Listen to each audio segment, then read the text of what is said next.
ఆరోగ్యం అంటే natural food. Nature మంత్ర ఇప్పుడే మీ ఇంటికి తెచ్చుకోండి. చిరంజీవి గారితో ఉన్న ఆ ట్రావెలింగ్ ఎలా ఎంజాయ్ చేశారు? అంటే సినిమాస్ డే 1 నుంచి చి సినిమా క్లైమాక్స్ వరకు. చిరంజీవి గారితో కథ చర్చల దగ్గర నుంచి మొదలైన జర్నీ ఈరోజు రిలీజ్ అయ్యే వరకు మా ఈక్వేషను మా మా ఇద్దరి మధ్య ఒక బాండింగ్ కానీ చాలా పీక్ చేరుకుందని చెప్పాలి. ఇద్దరం చాలా జెల్ అయ్యాం. ఇద్దరం ఒకరి మీద ఒక బిలీఫ్ ఉంది. ఇద్దరికి ఒకరికి ఒక అండర్స్టాండింగ్ ఉంది. సో చాలు ఇది ఒక అచీవ్మెంట్లా ఫీల్ అవుతున్నాను నేను. More than a blockbuster, more than a success, I got that a personal space with Chiranjeevi garu. That's enough for me. అంటే ప్రివ్యూ చూసిన తర్వాత వెంటనే చిరంజీవి గారు ఇంటికి వెళ్ళిపోయారు. ఆ మూమెంట్స్ ఎలా ఉన్నాయి? Moments first extraordinary and the moment first moment సినిమా రిలీజ్ అయ్యి అది ఆ పెద్ద హిట్ అని తెలిసాక ఆయన కలవటం, ఆయన అలా హక్ చేసుకోగానే ఆయన చిన్న నేను అఫెక్షనేట్గా ఆయన నన్ను ప్యాంపర్ చేశారు. అది అది బ్యూటిఫుల్ మూమెంట్ నా కెరియర్లో. రామ్ చరణ్ గారు సినిమాని బాగా ఎంజాయ్ చేశారు. అందరూ రామ్ చరణ్ గారు ఫ్యామిలీ అంతా బాగా ఎంజాయ్ చేశారు. రామ్ చరణ్ బుచ్చి అందరూ కలిసి వెళ్ళారు టీం. ఆ రోజు పార్టీలో కూడా రామ్ చరణ్ గారు చాలా ఎక్సైటెడ్గా మాట్లాడారు. చాలా బాగా నచ్చింది ఫిల్మ్, బాగా డీల్ చేసావు అండ్ డాడీని అసలు ఇలా ఈ స్పేస్లో తీసుకొచ్చి అండ్ అంత సటిల్గా అంత ఫన్ జనరేట్ చేసావు. At the same time emotional scenes బాగున్నాయి. చాలా బాగా చెప్పారు. మహేష్ బాబు గారు మహేష్ గారు కాల్ చేశారు, మాట్లాడారు. ఆయన చాలా హ్యాపీ. అల్లు అర్జున్ గారు ట్వీట్ ఆయన ట్వీట్ చేశారు, ఆయన కాల్లో మాట్లాడారు. చాలామంది ఈసారి ఈ సినిమాకి they felt so happy and directors కూడా చాలామంది కాల్ చేశారు. సో అందరికీ వాళ్ళ పాజిటివిటీ, ఈ సక్సెస్ని వాళ్ళు తీసుకునే విధానం మాత్రం చాలా సంతోషించింది. పర్సనల్గా మీకు ఈ సక్సెస్ అనేది ఎలాంటి సాటిస్ఫాక్షన్ వచ్చింది? పర్సనల్గా, వ్యక్తిగతంగా, కెరీర్ పరంగా మీరు ఒక 100 మెట్లు ఎక్కారు, అది కానీ పర్సనల్గా నాకు చిరంజీవి గారికి ఒక ఒక ఎటువంటి డిస్కషన్స్ లేని, ఎటువంటి ఒక ఒక పాయింట్ చేసే లేని, ఇట్లాంటి లేని ఒక సినిమా తీయాలి. ఆయన్ని అందరూ సెలబ్రేట్ చేసుకోవాలి. అతని అభిమానులే కాదు, చిరంజీవి గారిలా చూసి ఇష్టపడిన చాలామంది ఉంటారు కామన్ ఆడియన్స్. వాళ్ళు కూడా ఈ సినిమాని సెలబ్రేట్ చేసుకోవాలి, ఆయన చూసి వావ్ అనాలి అనేదే అనుకున్నానండి.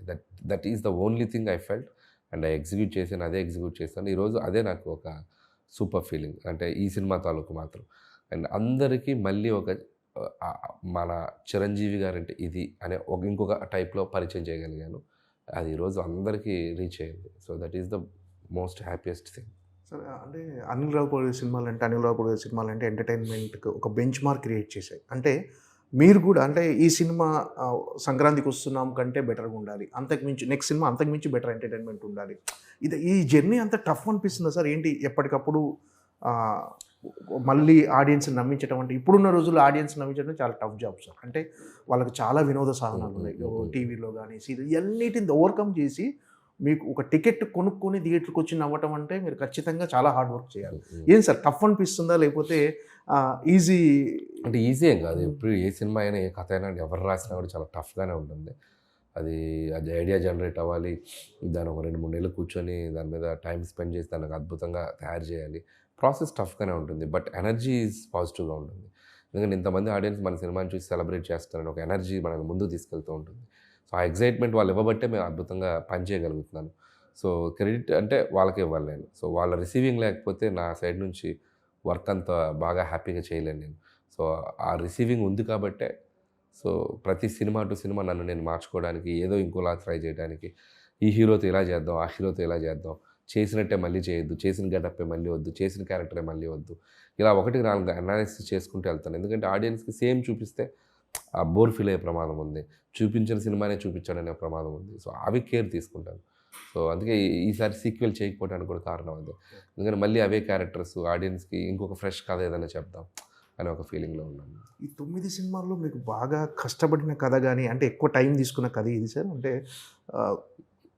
కష్టపడిన కథ అంటే ప్రతి సినిమాకి స్ట్రగుల్ ఉంటుందండి, ప్రతి సినిమాకి ఎక్కువ టైం తీసుకొని డెఫినెట్గా హీరోకి తగిన విధంగా బాడీ లాంగ్వేజ్ తగిన విధంగా అంటే కొద్దిగా భగవంత్ కేసరి అనేది కొద్దిగా కాంప్లికేటెడ్ స్క్రిప్ట్ అండి. అది చాలా డ్రామా, అందుకని ఫన్ తక్కువ, మొమెంటరీ సోషల్ కంటెంట్ ఉంది, ఒక విలన్ కాన్ఫ్లిక్ట్స్, దాంట్లో మళ్ళీ ఫ్లాష్ బ్యాక్లు, కొద్దిగా వెయిట్ ఉన్న కథ అంటే కొద్దిగా భగవంత్ కేసరి. లోడ్ ఎక్కువ ఉంటుంది ఆ కథలో. అండ్ సర్లేరు నీకెవరు అది కూడా అంతే. ఈ 2 కథలు బాగా లోడ్ ఎక్కువ ఉన్న కథలు నేను చేసిన సినిమాలు. ఇవి 2 కొద్దిగా టఫ్ అనిపించినాయి స్క్రిప్టింగ్లో. మిగతావన్నీ lighter vein scripts, but treatment కష్టంగా ఉంటాయి. ఇవి కథ కష్టంగా ఉంటుంది, ఇవి ట్రీట్మెంట్ కష్టం. వీటికి ఉండే కష్టాలు వీటికి ఉంటాయి. వాటికి ట్రీట్మెంట్ చాలా ఈజీ, కథ క్రియేట్ చేయడం కష్టం ఉంటుంది. సో సో ఏ కష్టం ఆ కష్టమే, బట్ లోడ్ ఎక్కువ తీసుకుంది ఆ 2 సినిమాలు. సార్ అంటే మామూలుగా కామెడీ కథల్లో చాలామంది ఏమంటారు అంటే లాజిక్లు ఉండదు, అంటే కొన్నిసార్లు మన సినిమాలో కూడా కొన్ని విమర్శలు వస్తుంటాయి కొంతమంది చేసేవాళ్ళు, అంటే కథలలో కొంచెం లాజిక్ ఉంటుంది. ఇప్పుడు సీఎంని కలవడానికి ఒక ప్రోటోకాల్ ఉంటుంది, ఇప్పుడు సెంట్రల్ మినిస్టర్ కూడా ఒక ప్రోటోకాల్ ఉంటుంది. ఇలాంటివి నిజంగా అవసరం సార్ ఒక కథలో, కామెడీ కథల్లో లాజిక్లు అనేవి? ఉంటే నేను ఎక్కడ లాజిక్ మిస్ అయ్యి చేయలేదండి ఈ సినిమా. మోస్ట్ ఆఫ్ ద టైమ్స్ లాజిక్గానే ఉంటుంది, ఎక్కడ టేక్ ఇట్ ఫర్ గ్రాంటెడ్గా చేయలేదు. చాలా అథెంటిక్గానే ఉంటాయి.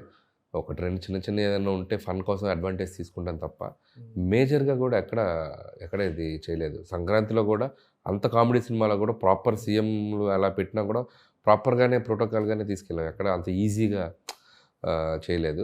ఇందుట్లో కూడా ఎక్కడ లాజిక్ అయితే బ్రేక్ చేయలేదు.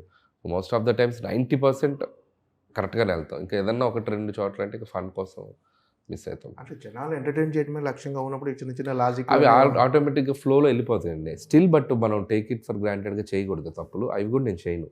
మ్యాక్సిమం లాజికల్గా ఉండడానికే చూసుకుంటాం. సో అది కరెక్ట్గా చూసేటప్పుడు కూడా ఇది ఆర్గానిక్గా కనపడాలి. సో మనం ఇదేంటి ఇలా జరుగుద్దా, ఎట్లా వెళ్తారు అనే ఫీలింగ్ రాకూడదు. మ్యాక్సిమం అలా ఆర్గానిక్గా తీసుకెళ్తేనే అది నమ్ముతారు ఆడియన్స్. మన అనిల్ రావు గారి సినిమాలు అంటే తెలుగులో ఒక ఫ్యాన్ బేస్ ఉంది, డెఫినెట్గా ఎంటర్టైన్ చేస్తాడు. మినిమం గ్యారంటీ సినిమా అనే ఒక బ్రాండ్ ఉంది సార్. అంటే ఇప్పుడు అందరు పాన్ ఇండియా సినిమాల వైపు వెళ్తున్నారు. అంటే మీకు ఆలోచన లేదా సార్ ఒక పాన్ ఇండియా కథ? As of now I'm very happy with this regional and rooted films and చాలా బాగుంది. అండ్ తెలుగు ప్రజల మధ్య తిరిగే క్యారెక్టర్లు, వాళ్ళ మధ్య జరిగే కథలు, ప్రేక్షకులకి దగ్గరగా రిలేటబుల్ చేసుకునే పాత్రలు, వాళ్ళని వాళ్ళు ఐడెంటిఫై చేసుకునే సన్నివేశాలు, దానివల్ల వాళ్ళు దాన్ని సెలబ్రేట్ చేసుకునే విధానం, ఇవన్నీ నాకు బాగా హ్యాపీనెస్ ఇస్తుంది. సో యాజ్ ఆఫ్ నో మైండ్కి ఇది కరెక్ట్ అనిపిస్తుంది. ఫ్యూచర్లో డెఫినెట్లీ ఇవే ఎక్కువ కాలం చేయలేను కాబట్టి ఎక్కడో చోట ఒక పాత్ బ్రేక్ చేయాలి, ఎక్కడో చోట ఒక బ్రేక్ చేసి ఇంకొక జోనర్ సినిమా చేయాలి. అది ఎప్పటికప్పుడు 100% చేస్తాను. ఇవే చేసుకుంటూ వెళ్తాను, నేను ఎప్పుడు చెప్పను. I'm ready to do any genre. Experiment చేయడానికి ముందు నేనే రెడీగా ఉంటాను కాబట్టి I'll do, but not very soon. Sir Pawan Kalyan గారితో సినిమా అంటున్నారు, అది ఏవి ఇంకా ప్రాక్టికల్గా మెటీరియలైజ్ అవ్వలేదండి. అంటే టాక్స్ వినిపిస్తున్నాయి కానీ అండ్ ఏది కూడా మనం కాంక్రీట్గా వెళ్ళి కలిసి అట్లా జరగలేదు. సో అందుకని అది నేను చెప్పలేను. సో జరిగితే happy. I'm also waiting for that kind of opportunity. Let's see. టైటిలే గమ్మత్తుగా ఉండబోతుంది, అది త్వరలో చెప్తాం. త్వరలో చెప్తాం, ఒక టైం ఉంది. Okay sir, all the best. Thank you. మళ్ళీసారి సంక్రాంతికి బిగ్గెస్ట్ బ్లాక్ బస్టర్ కొట్టాలని thank you so much. And for more videos, Please subscribe to iDream. Please subscribe to iDream. Please subscribe iDream. And please subscribe to iDream. For more videos, subscribe to iDream. please like, share and subscribe to the channel. Congratulations, iDream. Subscribe to iDream. Subscribe to iDream. So subscribe to iDream Media. iDream team అందరికి huge congratulations. Please subscribe iDream Media. Please subscribe to iDream.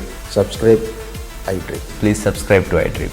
iDream అంటే నా కళల ఛానల్ను subscribe చేసుకున్న నోరు తిరుగుతలేదు, మీరైతే గంట గుర్తు కొట్టండి. For more such videos, please subscribe to iDream. Subscribe to iDream. Please subscribe to iDream. Please subscribe iDream Media. Please do subscribe to iDream. Please subscribe to iDream Media. For best entertainment and information, please subscribe iDream. And don't forget to subscribe to iDream.